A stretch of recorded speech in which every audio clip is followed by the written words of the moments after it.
இளைஞர்களுக்கு வாசிப்பு பழக்கம் அவசியம். ஓய்வு பெற்ற தமிழக காவல்துறை தலைவர் சி. சைலேந்திரபாபு பேச்சு. குடியாத்தம்: இன்றைய இளைஞர்களுக்கு நாளிதழ்கள் வாசிப்பு பழக்கம், உடற்பயிற்சி மிகவும் அவசியம் என ஓய்வு பெற்ற தமிழக காவல்துறை தலைவர் சி. சைலேந்திரபாபு கூறினார். குடியாத்தம் அடுத்த காக்காத்தோப்பில் அமைந்துள்ள அத்தி கல்வி குழுமம் சார்பில் புதிதாக தொடங்கப்பட்ட அத்தி IAS அகாடமி திறப்பு விழாவில் சிறப்பு விருந்தினராக பங்கேற்றார். இதனைத் தொடர்ந்து கல்லூரி சார்பில் சிறப்பாக வரவேற்றனர். பின்னர் குத்துவிளக்கு ஏற்றப்பட்டு நிகழ்ச்சி நடைபெற்றது. அப்போது அவர் மாணவ மாணவிகளிடையே அவர் பேசியது, பெற்றோர்களின் கனவை நனவாக்க வேண்டியது ஒவ்வொரு மகனின் கடமையாகும். தங்கள் பிள்ளைகள் படித்து ஆளாகி நல்ல நிலைமைக்கு வர வேண்டும் என்பது ஒவ்வொரு பெற்றோரின் விருப்பம். அவர்களின் எண்ணத்தை நீங்கள் கண்டிப்பாக பூர்த்தி செய்ய வேண்டும். கடந்த காலங்களில் உயர்கல்வி என்பது எட்டாக்கனியாக இருந்தது. தற்போது நிலைமை வேறு. யார் வேண்டுமானாலும் எந்த உயர்கல்வியை வேண்டுமானாலும் படிக்கலாம். அதற்கு உதவி அரசு தயாராக உள்ளது. வாழ்க்கையில் உயர ஏட்டுக்கல்வியை விட பொது அறிவு அவசியம். பொது அறிவு என்பதை மாணவர்களை வளர்த்துக் கொள்ள வேண்டும். இதற்கு காலையில் எழுந்ததும் நாளிதழ்களை படியுங்கள்.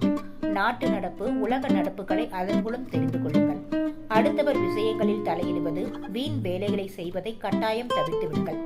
காலையில் சுமார் 1 மணி நேரம் கட்டாயம் உடற்பயிற்சி செய்யுங்கள். இவை உங்கள் உள்ளத்தையும் உடல் நலத்தையும் மேம்படுத்தும் என்றார்.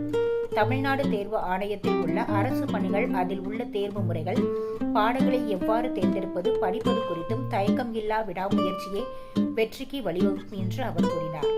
அத்தி IAS அகாடமி தொடக்க விழாவுக்கு அத்தி கல்வி குழுமத்தின் தலைவரும் சிறுநீரகவியல் நிபுணருமான மருத்துவர் சவுந்தரராஜன், அத்தி கல்வி குழுமத்தின் அறங்காவலர் மருத்துவர் சுகநாதன் சவுந்தரராஜன், KMG கல்வி நிறுவனங்களின் செயலர் ராஜேந்திரன், அபிராமி மகளிர் கல்லூரி தலைவர் ஜோதிகுமார், வழக்குரைஞர் பூபதி, ரோட்டரி சங்க முன்னாள் ஆளுநர் பழனி உள்ளிட்ட பலர் கலந்து கொண்டனர்.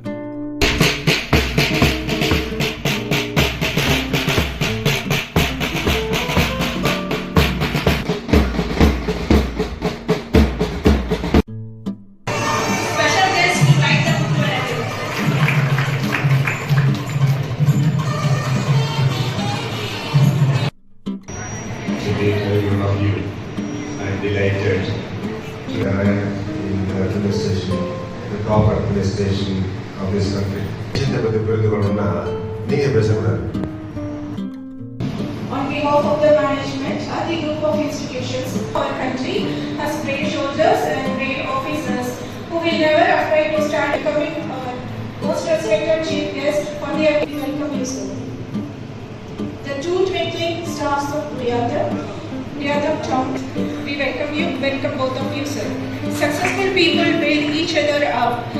Great men with highest values, ethics, dedication towards the profession, and a visionary leader whose insights and experiences will undoubtedly enrich our gathering and inspire our future. We are very much proud to welcome